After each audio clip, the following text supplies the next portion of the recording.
saya ingin menyampaikan terkait dengan bagaimana persiapan pengelolaan ijazah di tahun 2026. Nah, ini sekedar flashback Bapak Ibu dari pengelolaan ijazah di tahun sebelumnya di 2025.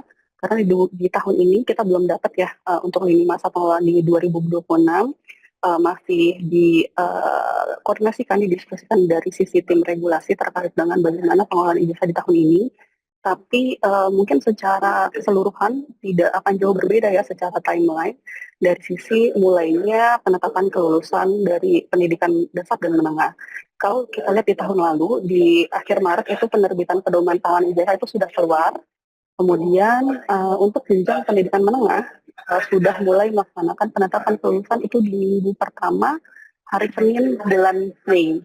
Kalau di tahun lalu itu bertepatan di tanggal 5 Mei ya. Jadi nanti Bapak Ibu bisa cek di tahun ini bulan Mei minggu pertama hari Senin itu tanggal berapa. Nah kemungkinan lebih sekitaran tanggal itu untuk jenjang pendidikan menengah. Kemudian untuk dasar itu di bulan berikutnya, yaitu di penetapan pada bulan Juni. Nah, ini kita juga masih menunggu apakah akan dibagi seperti ini atau memang semuanya serentak dilaksanakan di bulan yang sama. Mulainya itu juga masih menunggu keputusan dari tim regulasi. Nah, kemudian untuk di tahun sebelumnya ini kita fokus ke jenjang pendidikan SMA ya, Bapak Ibu, di mana perpanjangan itu dilakukan 4 kali. Yang pertama, perpanjangan setelah di bulan Mei itu ada Mei sampai Juni. Kemudian ada di perpanjangan kedua, itu ada Juni sampai Juli. Kemudian perpanjangan ketiga, itu cuma 1 bulan ya dari perpanjangan ketiga tersebut.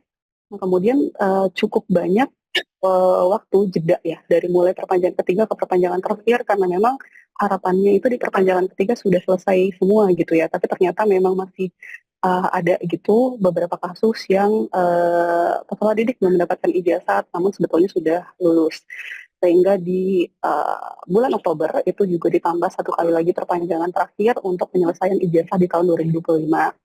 Namun memang sayangnya dengan berbagai pengelolaan waktu di tahun sebelumnya, per hari ini pun masih banyak atau masih ada gitu ya peserta didik yang masih belum mendapatkan ijazah yang seharusnya mereka bisa terima di tahun sebelumnya.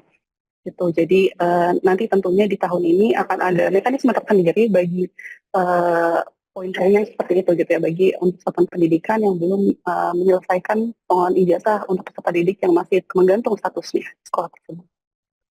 Oke, selanjutnya. Nah, secara garis besar untuk tata kelola data induk ijazah di tahun 2026 tidak ada perbedaan dengan tahun sebelumnya, di mana untuk input data semuanya di Kemendikbudristek bersumber dari data Dapodi. Kemudian untuk data Kemenak itu dari EMIS dan akreditasi dari Databan. Nah, kemudian ketiga sumber data ini menjadi satu data induk gitu ya, yang akan diintegrasikan di Pusdatin. Mungkin Bapak Ibu juga masih kalau masih ada yang bingung gitu ya, kenapa sih sudah diinput di Dapodi, kemudian ada lagi Verval PD. Nah, di Verval PD ini fungsinya adalah untuk melakukan integrasi, melihat bahwa data induk pendidikan itu betul-betul tunggal dan unik datanya. Karena kita memiliki beberapa sumber data pendidikan, bukan hanya dari Kemendikbudristek saja, di mana di sini juga harus kita fasilitasi agar dengan ada integrasi data, seluruh data peserta didik yang kita kelola itu bisa bersifat unik dan tunggal. Walaupun memang pada kenyataannya masih banyak data-data yang teridentifikasi ganda atau mungkin tercatat di 2 atau lebih satuan pendidikan.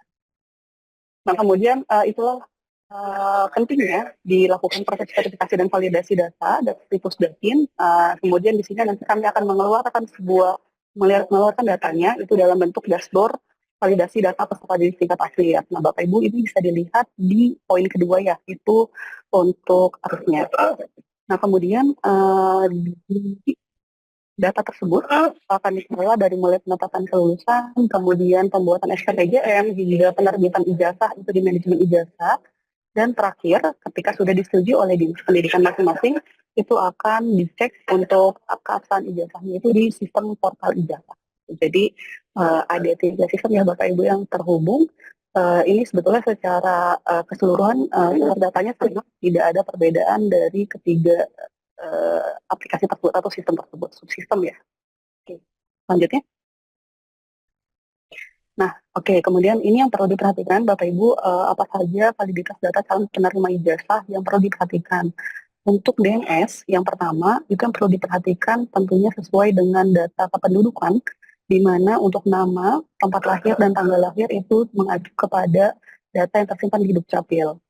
Jadi kalau saya lihat ya dari berkaca dari tahun sebelumnya memang masih banyak kendala justru ada di NIK, kemudian data identitas kependudukan.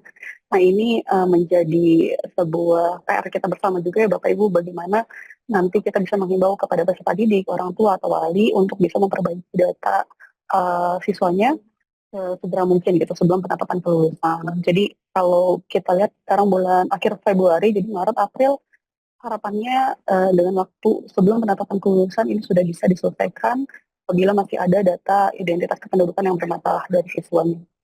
Nah, kemudian ada nama satuan pendidikan, ini perlu dipastikan sesuai nama satuan pendidikan dengan SK operasional di satuan pendidikan, NPSN dan juga NISN sebagai nomor unik ya bagi peserta didik dan juga bagi satuan pendidikan. Nah, kemudian ketika sudah mengeluarkan, memproses data ijazah, maka akan muncul variabel tambahan, itu di bagian yang DNT, nanti akan terbit NIM, kemudian nomor SK penetapan kelulusan, tanggal dari sisi penetapan kelulusan, penerbitan ijazah, sama kepala sekolah yang tanda tangan, dan juga program keahlian ini bagi SMK, jadi tidak ada di SMA. Nah, kalau kita lihat semua sumbernya sama ya Bapak Ibu, entry data dari DNS, kemudian dari DNS diproses menjadi DNT, kemudian dari DNT ketika sudah disetujui, maka akan menjadi ijazah. Gitu. Oke, nah kalau di tahun lalu gitu dari SMA sendiri kebetulan saya dan Mas Rai sempat buka ya data untuk pengelolaan ijazah di tahun lalu. Penetapan kelulusan itu kan tanggal 5 Mei ya Bapak Ibu. Nah, ada sekolah-sekolah yang ternyata di tanggal 5 Mei di jam 1 pagi itu sudah menyelesaikan proses sampai ke upload SKPJM. Nah, saya berterima kasih kepada Bapak Ibu yang sudah mengorbankan, meluangkan waktunya ya, walaupun memang sebetulnya tidak perlu sampai jam 1 pagi banget gitu ya Bapak Ibu, jadi di pagi harinya itu juga bisa gitu. Jadi saya ucapkan terima kasih untuk beberapa sekolah, cukup banyak gitu, karena kami sorting 100 pertama itu bahkan sudah selesai sebelum jam 7 pagi gitu prosesnya. Nah sebetulnya itu yang kami harapkan, karena ketika seluruh data peserta didik itu sudah valid, maka tidak akan ada kendala ketika penetapan kelulusan, kemudian SKPGN, itu pasti akan prosesnya lebih cepat gitu. Yang menjadi permasalahan adalah apabila ada data residu di sisi peserta didiknya. Nah itu tentunya akan menjadi proses yang lama karena mungkin akan menunggu ya. Jadi peserta didik itu akan menunggu rekan-rekannya valid terlebih dahulu baru bisa diproses secara bersamaan. Gitu. Selanjutnya.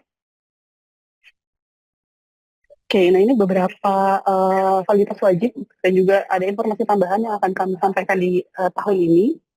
Nanti akan kami tampilkan di dashboard validitas ijazah atau di dashboard ijazah, dan Bapak Ibu juga nanti bisa lihat di bagian manajemen ijazah di bagian data residu dan data valid DNS. Itu ada menu juga di bagian residu DNS-nya.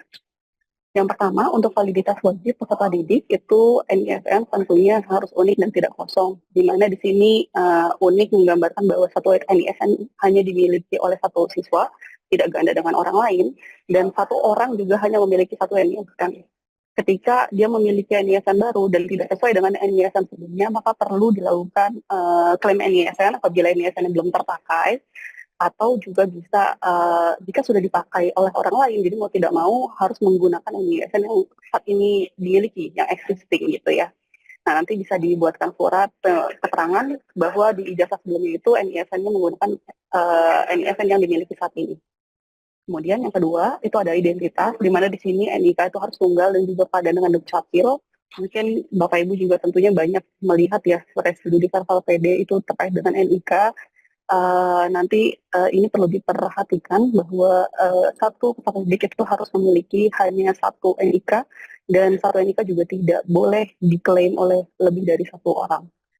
Kemudian yang terakhir, ini sebagai informasi tambahan dari sisi rombongan belajar, sebetulnya ini untuk menjaga bahwa karena di tahun lalu ternyata masih cukup banyak data peserta didik yang ternyata double degree gitu, bisa ya double degree. Jadi satu lulus di SMA, satunya lulus di SMK gitu. Jadi atau satu orang nih bisa dapat dua ijazah karena ternyata terdata di dua rombel dan dua-duanya aktif gitu. Jadi kita ingin memastikan bahwa di tahun ini memang satu orang itu hanya terdata di satu rombongan belajar yang sama. Gitu. Ya satu rombongan belajar saja gitu.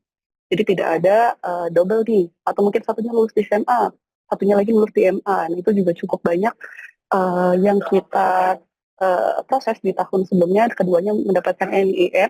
Kemudian setelah dikonfirmasi, lalu kami lakukan pembatalan NIN di salah satu data yang memang tidak valid gitu ya. Jadi ini adalah tambahan, sebetulnya bukan validitas tambahan ya Bapak Ibu, tapi lebih ke memastikan datanya itu sudah sesuai, hanya satu data gitu. Jadi sebenarnya secara validitas wajib itu tidak ada penambahan dari yang tahun sebelumnya, NIK, NIK dan juga data identitas. Jadi belum ada penambahan apapun di tahun ini di 2026. Nah, kemudian kalau dilihat di sebelah kolom sebelah kanan, ini ada informasi tambahan.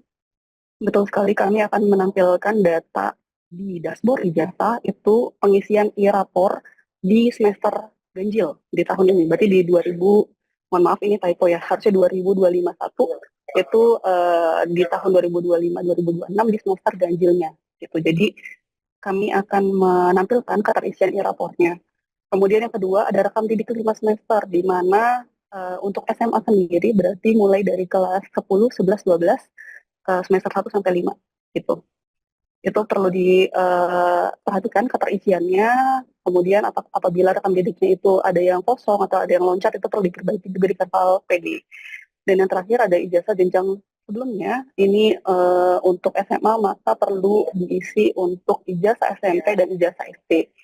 Nah, jika ada pertanyaan, apakah ketiga informasi tambahan ini akan menjadi validitas untuk penerbitan ijazah? Jawabannya tidak. Jadi memang ini hanya warning ya. Jadi kami memberikan peringatan gitu, memberikan warning, informasi sebetulnya bukan peringatan, informasi tambahan kepada Bapak Ibu bahwa ada tiga informasi tambahan yang penting berelasi dengan peserta didik tapi masih kosong gitu. Jadi mungkin ini sudah mulai bisa diisi Bapak Ibu informasi tambahan ini khususnya bagi yang saat ini ada di kelas 10 dan kelas 11 gitu. Jadi mulai bisa dicek gitu ya data-datanya agar nanti ketika nanti siswanya sudah naik ke kelas 12 di tahun 2027, data-data yang tiga ini sudah bisa lengkap isinya. Oke, itu dari sisi peserta didik. Nah, kemudian yang kedua dari kepala satuan pendidikan, validitas wajibnya ada tiga, ini sama dengan tahun sebelumnya, keterisian jabatan kepala sekolah atau PLT, kemudian nama kepala sekolah dan juga gelar pendidikannya. Kalau di tahun sebelumnya, ini gelar pendidikan cukup menjadi momok ya, jadi banyak permasalahan, lupa isi gelar, salah tulis gelar. Nah ini tolong sekali lagi Bapak Ibu di tahun ini diperiksa lagi gitu ya untuk gelar pendidikannya agar sesuai, dan yang dicantumkan adalah gelar pendidikan saja. Jadi tidak perlu mencantumkan gelar-gelar lain di luar dari gelar pendidikan. Kemudian yang ketiga, di satuan pendidikan, dari entitas satuan pendidikan ada dua nomenklatur, itu dipastikan nama satuan pendidikannya dan juga akreditas. Gitu. Jadi untuk Bapak Ibu Dinas Pendidikan yang mungkin saat ini hadir bergabung bersama kami, dari sisi akreditasinya tolong diperiksa kembali dan disiapkan untuk surat bahwa satuan pendidikan yang tidak terakreditasi itu menumpang kemana. Gitu. Jadi nanti itu ditentukan oleh Dinas Pendidikan. Oke, selanjutnya. Nah, ini Bapak Ibu untuk dashboard validasi calon penerima ijazah bisa dilihat di ijazah.data.kemendikdasmen.go.id/dashboard. Jadi ijazah data Kemendikdasmen.go.id / dashboard. Gitu. Jadi Bapak Ibu bisa lihat di sini data-data yang tahun ini calon penerima ijazah di tahun 2026 itu sudah kami tampilkan di dashboard ini. Berikutnya. Oke, untuk data verifikasi itu ada tiga yang submenu di data verifikasi. Bapak Ibu bisa lihat ada data verifikasi satuan pendidikan, kemudian peserta didik dan juga kepala sekolah. Yang pertama untuk data verifikasi satuan pendidikan, di sini Bapak Ibu bisa lihat rekap data status akreditasi di satuan pendidikan yang kami kelompokkan berdasarkan wilayah. Jadi kalau Bapak Ibu dari Provinsi Jawa Tengah gitu ya, misalnya nanti bisa dilihat di Provinsi Jawa Tengah rekapnya seperti apa, berapa banyak sekolah yang tidak terakreditasi, itulah daftar sekolah yang perlu dibuatkan surat untuk menumpangnya ya ke satuan pendidikan yang sudah terakreditasi. Oke, selanjutnya. Yang kedua, itu ada submenu data verifikasi peserta didik, di mana di sini kami menampilkan data rekap validitas data NISN dan NIK peserta didik. Ini kami kelompokkan juga berdasarkan wilayah, di mana untuk tahun ini data dashboard, Bapak Ibu hanya bisa melihat sampai ke rekap satuan pendidikannya. Jadi tidak bisa masuk ke data peserta didik. Nanti data detail untuk masing-masing individu peserta didik itu Bapak Ibu bisa lihat di manajemen ijazah. Jadi aksesnya langsung di manajemen ijazah, sehingga memang di dashboard ini yang kita tampilkan itu hanya data rekap ya dari semuanya. Jadi tidak ada data individu lagi yang ditampilkan di dashboard ijazah. Oke, selanjutnya. Nah, ini untuk data verifikasi kepala sekolah, di mana di sini kita menampilkan data keterisian kepala sekolah. Di sini ada dua residu yang perlu diperhatikan, itu apabila data residu kepala sekolah itu kosong atau ganda. Gitu. Jadi nanti Bapak Ibu juga bisa melihat, dan ini dikelompokkan berdasarkan wilayah. Nah, masing-masing halaman yang tadi saya sampaikan, ada 3 tadi, dari submenu tadi di satuan pendidikan dan juga kepala sekolah, itu bisa dilihat berdasarkan filter-filter yang sudah kami berikan, sesuai dengan kebutuhan Bapak Ibu. Kalau misalnya jenjang pendidikan SMA nanti bisa dilihat jenjang pendidikan SMA, kemudian jangan lupa difilter untuk tahun ajarannya di 2025-2026 karena yang tahun sebelumnya juga ada ya gitu. Nah, kemudian ada tampilan jumlah data, Bapak Ibu bisa cari datanya juga, itu bisa dilihat di sini, seluruh filter dan filter pencarian itu sama di masing-masing laman. Nah, kemudian ada juga DNS dan juga DNT. Ini rekap dari yang sudah masuk berdasarkan wilayah juga. Jadi semuanya kami buat pengelompokannya berdasarkan wilayah. Oke, selanjutnya. Nah, ini yang perlu kita perhatikan bersama Bapak Ibu dari sisi residu data calon penerima ijazah. Kalau ini adalah peserta didik tingkat akhir jenjang pendidikan dasar, mungkin di sini Bapak Ibu ada yang juga mengampu bukan hanya SMA, jenjang pendidikan lain juga. Ini sebagai informasi bagi Bapak Ibu. Selanjutnya. Oke, nah ini kita fokus ke SMA dan SPK SMA. Saat ini sebagai informasi Bapak Ibu masih ada di jenjang SMA 1677 data peserta didik yang teridentifikasi residu NISN. Dan residu NIK cukup banyak, ada 52.832, dan di mana dari dua total NISN dan NIK itu ada irisan ya, ada satu peserta didik yang mungkin residu di keduanya, yaitu di NISN dan NIK ada 723 peserta didik. Nah, untuk SPK SMA, di sini ada 61 yang masih residu NISN, kemudian residu NIK ada 807, dan residu NISN dan NIK ada 53. Nah, untuk SPK SMA atau mungkin untuk seluruh peserta didik yang memang berkeluarga negaraan asing, itu residu NIK-nya di sini sudah dikeluarkan. Jadi memang di sini yang terdata residu NIK adalah yang memang harusnya padan dengan Dukcapil, tapi masih terdata tidak valid atau tidak sesuai dengan data padan kependudukan identitasnya. Nah, mungkin kalau tahun sebelumnya Bapak Ibu memperhatikan operator sekolah, khususnya ya, tentunya Bapak Ibu di operator sekolah lebih sering gitu ya buka data-data peserta didik. Kalau sebelumnya di 95% ke atas itu sudah masuk ke DNS, tapi di tahun ini kami juga menjaga agar mengurangi beban Bapak Ibu di operator sekolah, kami tidak akan memasukkan data DNS apabila memang belum 100%. Jadi walaupun 99% itu tidak akan masuk DNS. Untuk nama, tempat lahir, tanggal lahir untuk 3 ini. Jadi untuk 3 entitas nama, tempat lahir, tanggal lahir itu harus full 100%. Jadi tidak boleh ada 1% pun yang di bawah dari ketiga variabel data ini. Sebagai contoh misalnya ada data nama lengkap, kemudian 99% nih, nama saya Anggun misalnya. Nah kemudian nama lengkap, secara nama lengkap itu saya betul nih 99%. Ternyata setelah dicek itu Ibu nih G-nya kurang satu. Nah, sebetulnya ini kan fatal ya Bapak Ibu. Atau mungkin, namanya harusnya nggak pakai huruf U, tapi ditambah U gitu. Jadi ini kan adalah data-data yang sangat krusial, yang harus benar-benar sama dengan data identitas pendidikan dengan data di ijazah. Gitu. Jadi makanya di sini kami juga bantu filter kepada Bapak Ibu, jadi tidak perlu melakukan pengecekan 2 kali lagi seperti di tahun sebelumnya. Nah, jadi yang masuk ke DNS itu sudah pasti valid 100% sesuai dengan data kependudukan. Gitu. Nah, ini tentunya bukan hanya menjadi pekerjaan bagi Bapak Ibu di operator satuan pendidikan saja, tapi juga bagi Bapak Ibu kepala sekolah juga mohon monitoringnya dan juga dukungannya bagi operator sekolah agar bisa menyelesaikan residu ini Dan kemudian juga tentunya kami berkomitmen gitu Bapak Ibu dari sisi Pusdatin, rekan-rekan direktorat juga membantu Bapak Ibu agar bisa melakukan penyelesaian dari sisi residu calon penerima ijazah peserta didik di tahun 2020 nanti. Selanjutnya, oke, nah ini ada beberapa permasalahan terkait dengan residu peserta didik, di mana yang pertama itu bisa terjadi ketika ini SN kosong. Seharusnya kalau untuk jenjang SMA sudah sedikit ya, untuk NISN kosong tidak ada, harusnya masih dapat NISN dari jenjang sebelumnya. Gitu. Jadi permasalahan NISN kosong ini cukup banyak di jenjang dasar.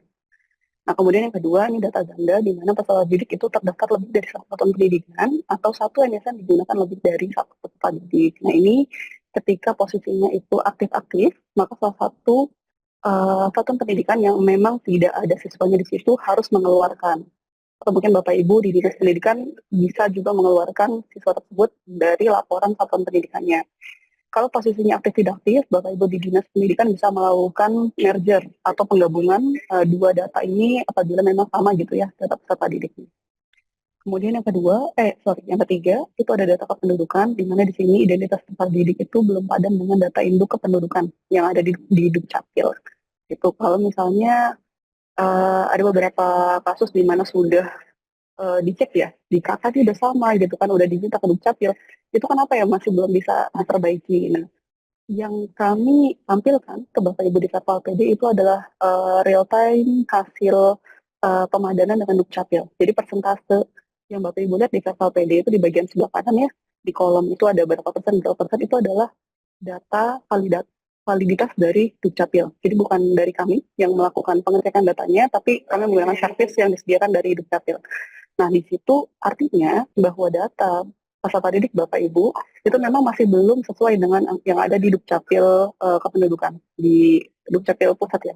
Tahu saya sih seharusnya sudah integrasi langsung dari sisi mereka, tapi jujur untuk secara teknisnya bagaimana di Dukcapil melakukan integrasi data dari wilayah ke pusat itu rasanya bukan wewenang saya juga untuk bisa menjelaskan terkait dengan integritas itu.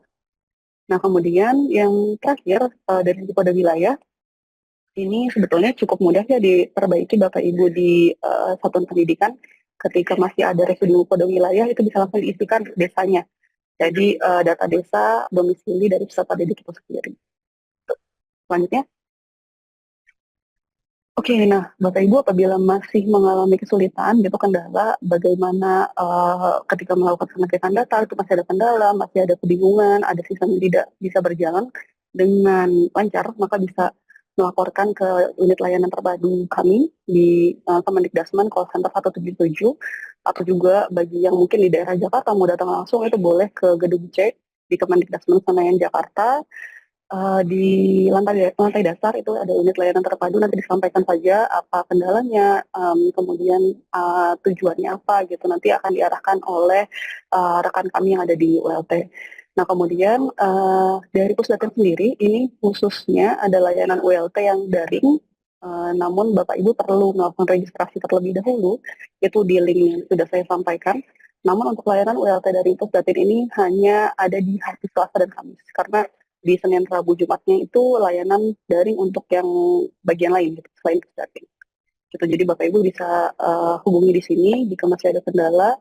Selain yang ada di sini, kami juga dari Pusdatin memiliki WhatsApp group yang sudah dibagi berdasarkan wilayah, region gitu ya, ada Pulau Jawa, Sumatera, Kalimantan, dan seterusnya. Nah, Bapak Ibu yang ada di Dinas Pendidikan itu juga bisa berkomunikasi dengan kami di situ, menyampaikan permasalahannya, apa saja yang kendala yang masih dihadapi gitu. Jadi kalau misalnya Bapak Ibu memang mau langsung ngobrol gitu ya, menyampaikan permasalahannya secara daring, itu bisa langsung daftar di registrasi tersebut. Diperhatikan jamnya, itu waktu Indonesia Barat. Mungkin Bapak Ibu yang ada di wilayah tengah dan timur nanti bisa menyesuaikan waktunya, dan untuk harinya di hari Selasa dan Kamis. Selanjutnya. Oke, nah selanjutnya Bapak Ibu, mungkin ini ada sedikit perbedaan ya dari tahun sebelumnya. Kalau di tahun sebelumnya portal ijazah tidak sengejreng tahun ini gitu ya, jadi ada sedikit perbedaan. Untuk pengecekan keabsahan ijazah itu ada di ijazah data Kemendikdasmen.go.id. Bapak Ibu bisa melihat, dan mungkin Bapak Ibu yang sudah membuka portal di beberapa hari terakhir ini karena memang baru ada pembaruan, melihat ada satu fitur tombol baru ya. Kalau sebelumnya kan verifikasi ijazah saja nih di pojok kanan atas, sama yang di tengah itu ada verifikasi ijazah saja, tapi ada tombol baru nih yang muncul di konfirmasi data. Nah sebetulnya ini belum kami publikasi gitu ya Bapak Ibu terkait dengan konfirmasi data di sini apa, kemudian tujuannya apa, kemudian nanti portal ini digunakan untuk apa, untuk yang konfirmasi datanya. Tapi ini saya spill sedikit gitu ya. Requestnya Mas Faiz ini Bapak Ibu, jadi saya spill sedikit terkait dengan konfirmasi data ini. Nantinya peserta didik atau orang tua wali itu bisa melakukan konfirmasi data di mana di sini mereka bisa melakukan pencarian datanya dengan menginputkan NISN dan nama lengkap ya. Mungkin untuk pencariannya itu kombinasi NISN dan salah satu identitas siswanya. Nanti peserta didik itu akan melakukan pencarian data, kemudian yang akan ditampilkan adalah nama lengkapnya, lahir, dan juga tanggal lahir. Nah, di mana di sini kami berharap bahwa subjek data atau pemilik data tersebut itu juga bisa melakukan pengecekan sendiri. Bahwa, oh data yang akan tertulis di ijazah saya nanti itu seperti apa sih? Mereka akan tahu gitu, datanya seperti apa. Nanti akan ada di sini, di konfirmasi data, saat ini masih under development Bapak Ibu, tapi memang dalam beberapa waktu dekat ini akan di publish ya. Kemudian ketika sudah dipublish, tentunya kami akan melakukan pemberitahuan, pengumuman melalui berbagai fitur, mungkin dari kanal sosial media juga, nanti akan kami sampaikan terkait dengan konfirmasi data ini. Harapannya nanti dari sekolah itu bisa lihat nih di bagian valid DNS. Di bagian valid DNS pada manajemen ijazah nanti akan kami informasikan siswa yang sudah melakukan konfirmasi data itu mana saja, yang belum siapa saja gitu. Nah ini adalah bantuan yang bisa digunakan, dimanfaatkan oleh operator sekolah untuk melihat nih nanti apakah siswa tersebut sudah melakukan konfirmasi data belum. Dia udah cek dulu nih, namanya sudah sesuai atau belum, tempat lahirnya sudah sesuai atau belum, tanggal lahirnya sudah sesuai atau belum dengan data kependudukan. Ketika nanti sudah melakukan konfirmasi data, ada checklistnya di situ, yang belum maka silang. Kemudian apakah ini akan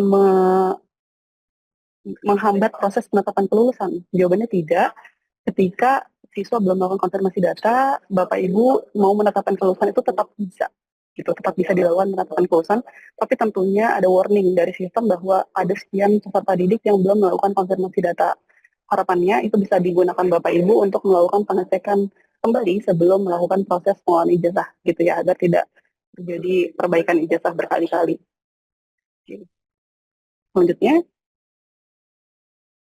oke, nah ini kita masuk ke poin yang terakhir dari sisi evaluasi ijazah, di mana di tahun lalu itu kami melakukan berbagai evaluasi, mulai dari ke beberapa wilayah yang kami jadikan sampling gitu ya Bapak Ibu, kemudian juga ada kuesioner. Kami melakukan klasifikasi berbagai aspek dari sisi evaluasi pengelolaan data indeks ijazah di tahun 2025. Nah, ada beberapa poin yang kami analisis, mulai dari regulasi pedoman, sosialisasi, validitas data, penetapan kelulusan, kemudian dari sisi SPTJM juga, bagaimana penanganan kendala dan dukungan.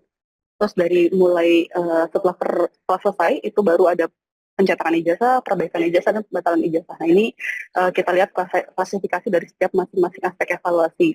Saya tidak akan menjabarkan satu persatu poinnya karena kami tentunya kemarin di tahun lalu kami analisis per bagian ya. Jadi per bagian regulasi pedoman, sosialisasi itu kami analisis satu persatu.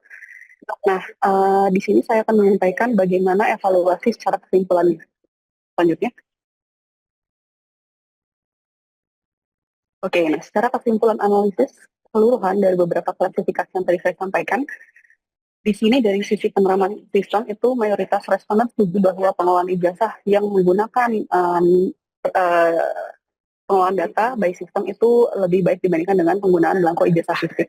Sehingga di sini kami menyimpulkan bahwa tidak ada penolakan terhadap transformasi digital. Gitu. Jadi Bapak Ibu yang ada di daerah, di satuan pendidikan, di dinas pendidikan itu sudah siap gitu ya dengan adanya transformasi digital dari sisi ijazah.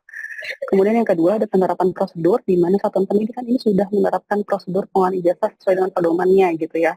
Kalau sekali lagi di tahun ini belum keluar pedoman terbaru, kita tunggu pedoman yang terbaru di tahun ini.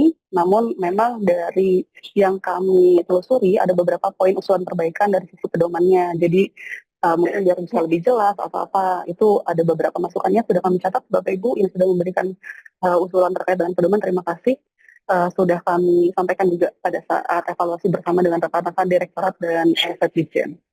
Kemudian dari sisi kesiapan, ini dari sisi operator sekolah, dinas, kepala satuan pendidikan itu juga sangat berperan penting gitu dalam keseluruhan proses pengelolaan ijazah. Kemudian ada penanganan kendala, di mana di sini kendala pengelolaan ijazah bisa diatasi ketika mereka mencermati kembali bagaimana regulasinya, bagaimana pedomannya. Dan yang terakhir, untuk sistem pengelolaan ijazah ini sendiri dinilai itu cukup efisien dan mudah digunakan oleh operator dan dinas. Jadi secara sistem penggunaan sistemnya itu tidak ada kendala gitu ya. Memang yang banyak menjadi kendala itu tetap kembali ke residu data tadi gitu ya. Jadi secara pengelolaan ijazahnya sebetulnya cukup praktis. Bapak Ibu ketika semua data yang sudah siap, maka cepat gitu ya harus selesainya. Oke, selanjutnya. Oke, ini terakhir kami juga melihat apa saja sih yang menjadi faktor permasalahan gitu dari evaluasi pengelolaan ijazah di tahun sebelumnya. Harapannya ini bisa menjadi evaluasi kita bersama gitu Bapak Ibu agar bisa menjadi mitigasi ya dari pengelolaan ijazah di 2026 ini. Karena kalau tahun lalu itu banyak penambahan waktu, perpanjangan sampai 1, 2, 3, kemudian perpanjangan terakhir itu karena memang baru tahun pertama gitu dilaksanakan pengelolaan ijazah berbasis sistem. Nah, jadi saya harap Bapak Ibu di tahun ini bisa lebih memperhatikan lagi timeline atau lini masa yang diberikan. Khawatirnya memang tidak ada lagi perpanjangan yang diberikan dalam proses pengelolaan ijazah gitu ya, karena memang sudah ada waktu atau batasan waktunya. Nah, kalau kita lihat di sini, yang paling tinggi itu bobotnya yang menjadi faktor permasalahan ada di integritas data dan kontrol internal sekolah. Gitu, karena memang di sini kalau kita lihat faktor paling kritis di mana kegagalan kontrol di tingkat kepala satuan pendidikan terhadap akurasi data itu benar-benar menjadi sumber atau akar penyebab permasalahan ijazah. Jadi kalau kita lihat nih Bapak Ibu 30% itu cukup besar gitu ya. Hampir setengahnya gitu ya dari proses permasalahan ini memang kalau kita lihat ada dikontrol di tingkat kepala satuan pendidikan gitu ke bagaimana kepala satuan pendidikan berkolaborasi dengan operator di satuan pendidikannya.